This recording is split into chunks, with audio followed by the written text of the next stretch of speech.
you, Sarah, Jessica, Rupert, and the group for having me here. Thank you all to the audience as well for your patience. I'm going to go ahead and jump in. I have a lot to talk about, and I'm not sure I'll get to it all, but we can see how much we can cover. So I want to start by talking about some of the evidence for ketamine and psychotherapy.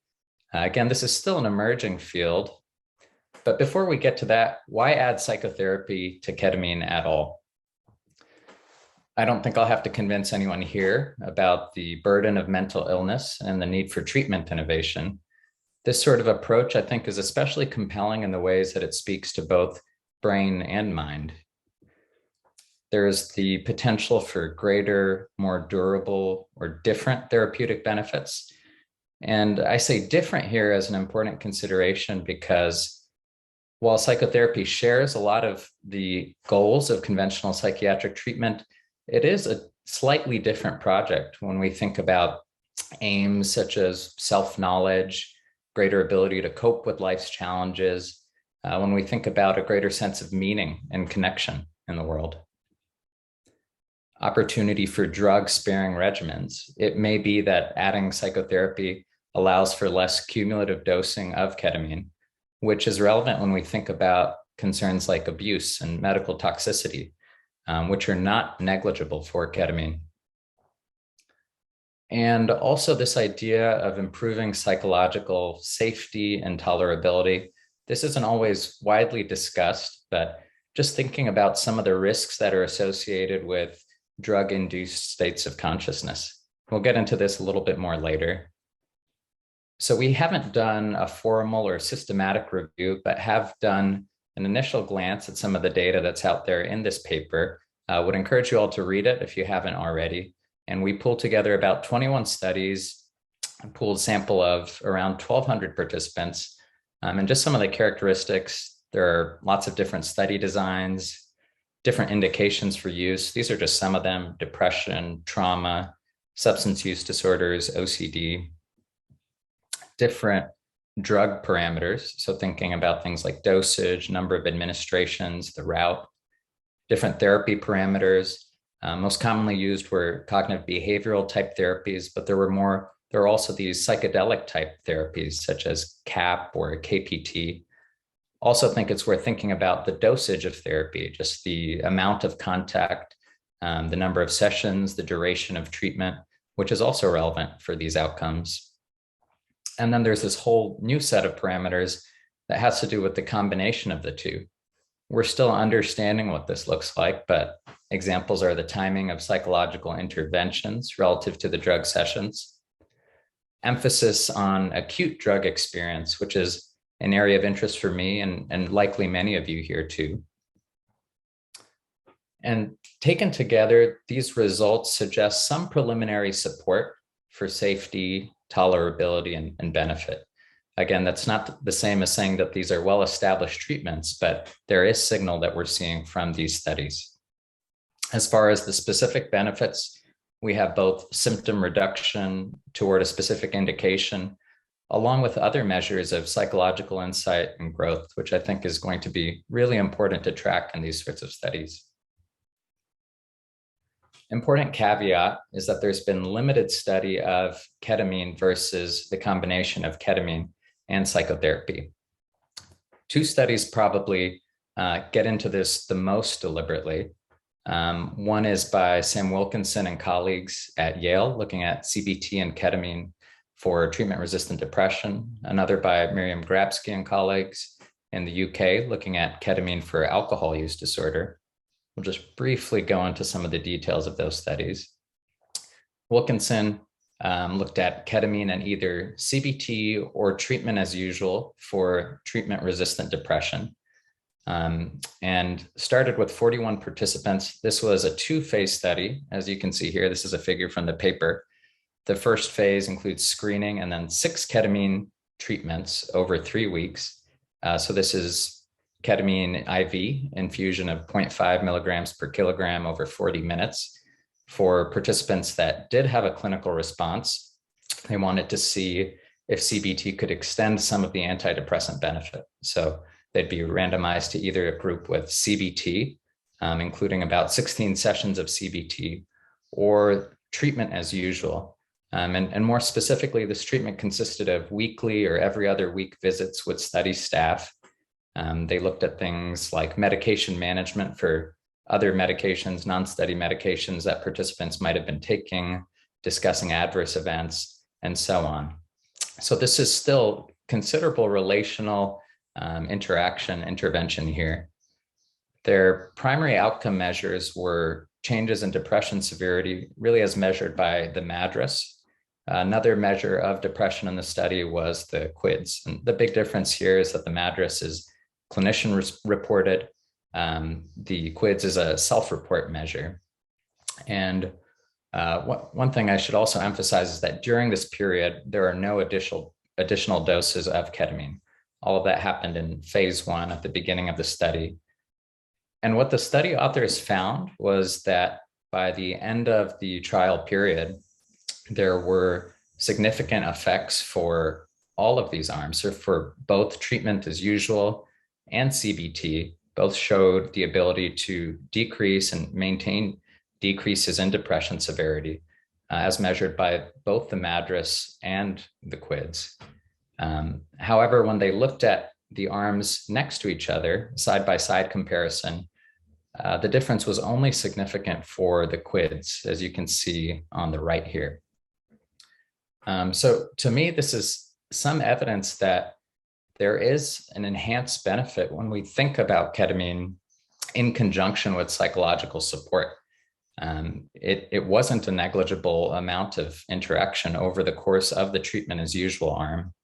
And to me, the fact that there is even a difference, as you can see on the right, between these two arms is rather impressive, given that we're looking at 2 active treatments, looking at that comparison. We're also looking at small samples. So by the end of the study, there were about 14 participants in each of these groups.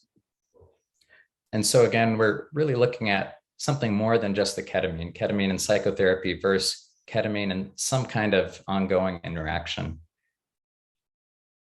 Grabsky and colleagues looked at this in a different way, a really elegant factorial design study, which included 4 arms. So in this study, participants could receive either ketamine or a saline control, and then either a mindfulness-based relapse prevention therapy, or the therapy control was alcohol education sessions. So MBRP, the mindfulness-based treatment, that looked like modules, 7 sessions built around mindfulness towards living without alcohol and living a meaningful life in that way. The alcohol education sessions were time matched. So there were also 7 sessions, about an hour and a half in duration each. And the focus here was thinking about some of the driving forces of addiction, thinking about the effects of alcohol, and just healthy lifestyle in general. So you can see what those arms look like. Worth noting, the ketamine dose was higher here, 0.8 milligrams per kg over 40 minutes. And the timing of sessions, so therapy would occur either just before the drug dose, or I'll clarify, occurred before a drug dose and then 24 hours after the infusion. So this happened for each visit, each of the 3 drug visits, and there was also a final therapy session. So 3 drug doses, 7 sessions of therapy, and they measured the 6-month outcome data for 2 primary measures. One was percentage of days abstinent, and another was the rates of relapse across these groups. So the data on relapse was not significant, did not separate for the different arms, but for percentage of days abstinent, you can see what some of that data here. And perhaps unsurprisingly, we can see the effects on percentage of days abstinent. If we start at the bottom, this blue line is placebo, so saline and psychoeducation. Moving up to red, placebo and psychotherapy. Green is ketamine and psychoeducation. And the orange here is ketamine and psychotherapy. So we can see, maybe the effects that you would sort of expect from this kind of study. Also worth noting is that the only statistically significant difference between these arms was between the two most extreme arms here, that being the ketamine and psychotherapy versus placebo and psychoeducation. This is some data I pulled from the supplement. This was a sensitivity analysis that the authors did looking at ketamine and the psychotherapy versus ketamine and just the psychoeducation. There wasn't a statistically significant difference here. You can see that the numbers are pretty comparable. And the point I again want to emphasize is that we aren't looking at just ketamine and psychotherapy versus ketamine alone. There's more here. There's psychoeducation, pretty significant amount of therapeutic contact. And what we're seeing in all of these arms is some tendency toward improvement and sustained improvement over relatively long follow-up periods. So we've talked about a lot of the different parameters involved in these studies, some of the complexity of these parameters. And with that, I want to get into this idea of experience, the relevance of experience that has been interesting to me. I think a helpful way to think about it is to put ketamine alongside classic psychedelics, for example, psilocybin, which we study here at Hopkins. For the classic psychedelics, we know that the subjective effects are experienced as life-changing and spiritually meaningful, and they've also been shown to predict greater therapeutic response across a variety of disorders. For ketamine, there's less data here, but the effects appear to similarly increase likelihood of therapeutic benefit and insight. For classic psychedelics, we know that these effects have been optimized in very specific experimental conditions that consider their benefit, their safety, and tolerability. So for example, for our studies here, we have extensive psychological preparation, support during the drug dosing, and then also integration after these sessions. And for ketamine, similar optimization has not yet been broadly pursued. And so we have an interesting model for ketamine where there are many uses in real-world settings with varying degrees of attention to experience. On the far left here, you might think of a more conventional biomedical model where the non-ordinary states of consciousness related to the drug might be thought of as unwanted or even as an adverse effect. And on the far right here, more of a conventional psychedelic model where these kinds of effects are thought to be central to the experience of the treatment. There are also different paradigms for looking at ketamine and psychotherapy. We got into this a little bit earlier, but here is a figure that shows the relative emphasis on drug experience and the timing of the psychological interventions. A here, again, is more of a conventional psychedelic model where there's extensive preparation before and psychotherapy before and after the sessions. There are some interventions during the sessions, but typically these are more non-directive, more supportive in nature. In B, we have what's more of a psycholytic model. So here we're thinking about traditionally lower doses of drug and psychotherapy occurring actively during the drug sessions. Typically, this is associated with a longer course of treatment.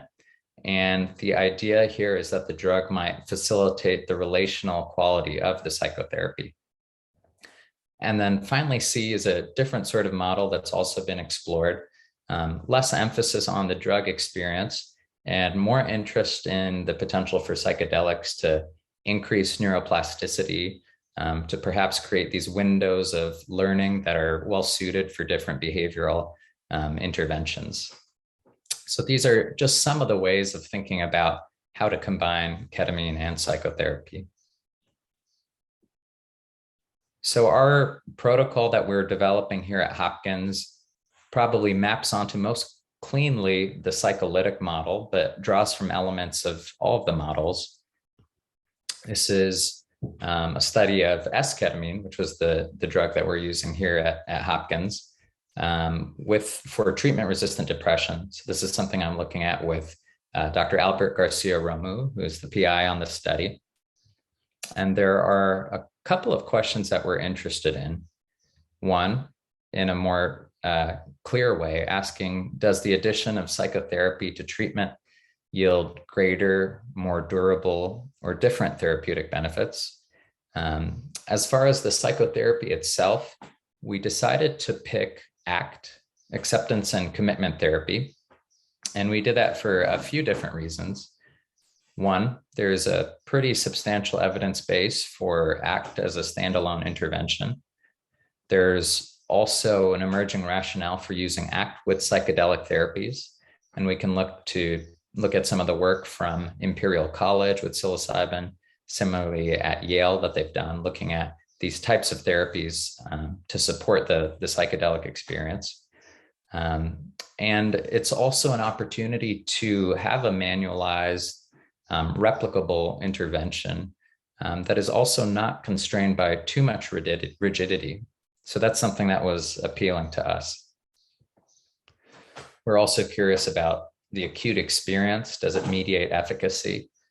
So looking at measures of dissociation like the CADS, but also thinking about some of the emotional valence here. Is the drug effect positively experienced? So things like the drug effects questionnaire, mystical experience questionnaire, the psychological insight questionnaire, which has also been developed by our group to look at experiences of insight that occurred during the acute drug sessions. And then also, does the framing and the context of treatment determine how esketamine is subjectively experienced?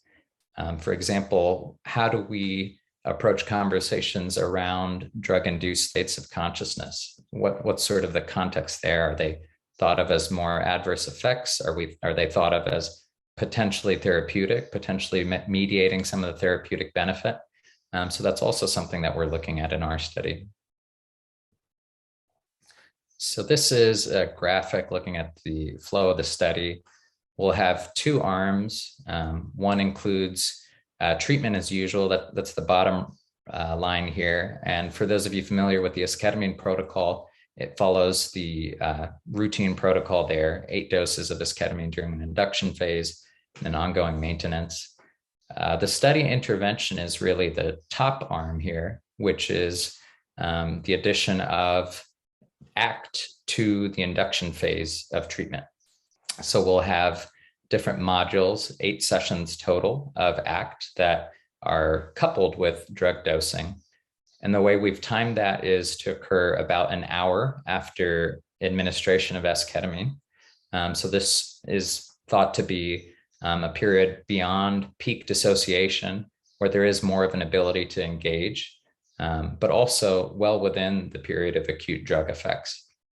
So this is sort of the idea here, to compare the differences between these two arms.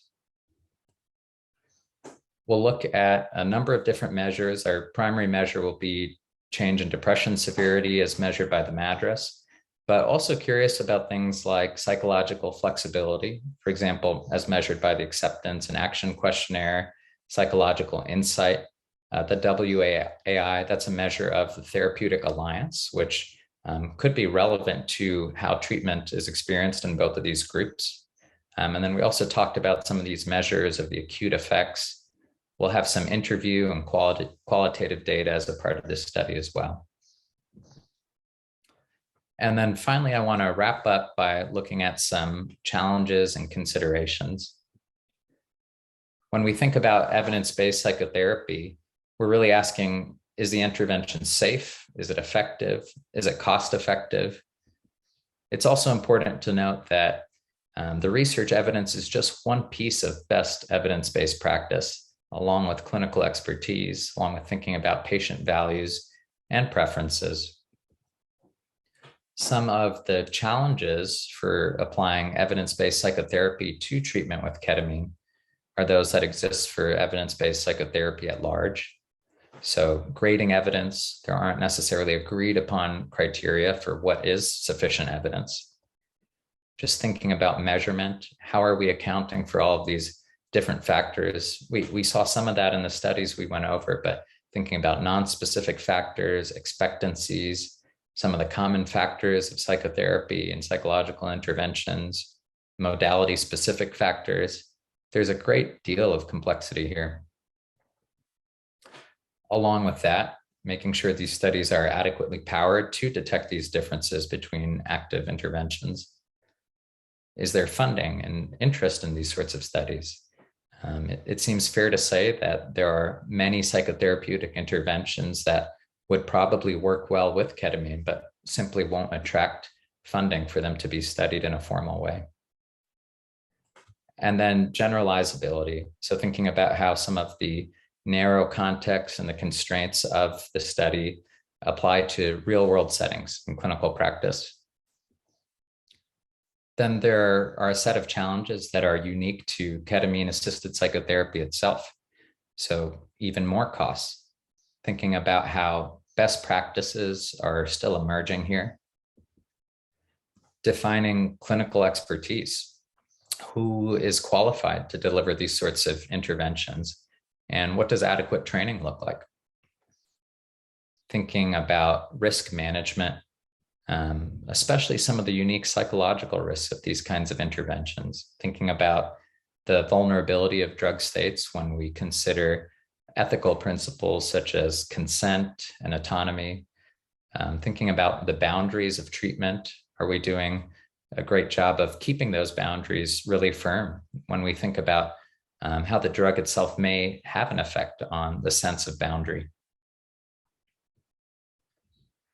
And I don't know all the answers, but some things that have felt important to me as I've reflected on this are that we examine multiple contexts for best practice as we think about how this work should be done and could be done. Thinking not just about our personal context, some of the beliefs and ideas we bring to treatment, but also larger professional contexts, legal context, the social context, and have an approach that's informed by all of these. It seems likely to me that we will see some benefit from combining psychotherapy with ketamine. I think more attention maybe should be directed toward thinking about some of the risks.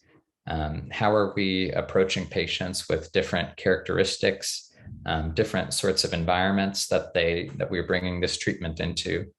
Are we adequately trained medically or psychologically to deal with the different risks that emerge from these studies? Also wanted to include this principle drawing from some of the work of Hume, Kant, and others, the idea of epistemic humility.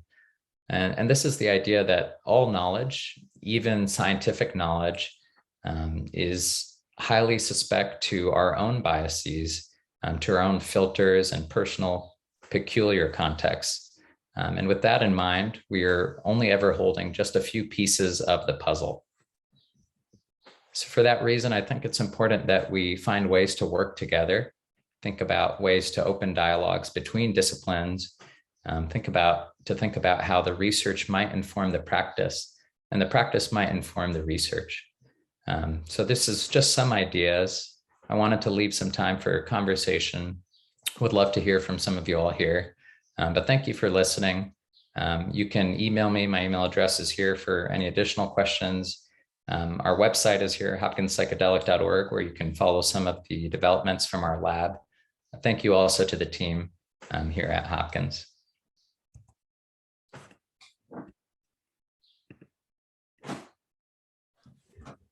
Well, thank you, David. Such a comprehensive overview, and also for sharing the idea of your new study coming up. If you have any questions, please do put them in the Q&A, and maybe we can, read a couple of them and then eventually promote everybody to panelists so we can have a bit more interactive conversation. Here's Rupert that was able to join us. But if somebody doesn't have any question, maybe I can start, if you don't mind.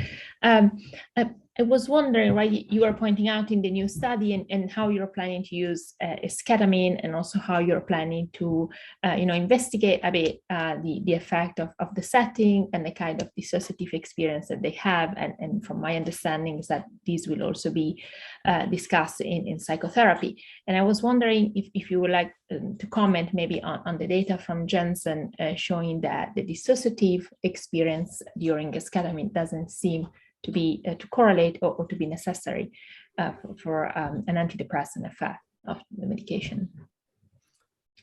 Yeah. So I think that that finding from Janssen is a pretty clear finding, that the data is really compelling to me. We're working on replicating some of that and have found similar sorts of evidence. And I think it gets at some of the complexity of what is it that we're trying to measure it, and how are we trying to measure it when we think about dissociation. And I speak about this in a lot more detail in the paper, but we think of a characteristic of the drug that we're measuring using a scale borrowed from the trauma literature that has been validated in a very preliminary way for ketamine, if at all, ketamine and S-ketamine, if at all.